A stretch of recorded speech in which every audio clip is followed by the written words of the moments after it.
नमस्कार साथियों, आज आप सबके लिए 2025 विदाई गीत लेके आई हूँ। जैसा कि आप लोग जानते हैं, हमारा लास्ट मंथ चल रहा है और ये हमारा 2025 सब पता नहीं कब वापस आएगा भी नहीं आएगा हमारे जीते जी।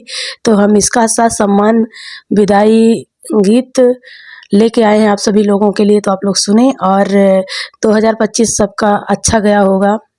नहीं भी गया होगा तो क्या करना है, ससम्मान हम इनका विदाई करते हैं। आइए विदाई गीत सुनते हैं अपने ऋतुराज भैया जी के साथ और उर्मिला दीदी के। और बहुत ये ऐसी गीत है कि आपको सुन के रोना आ ही जाएगा और विदाई गीत में आदमी भावुक हो ही जाता है।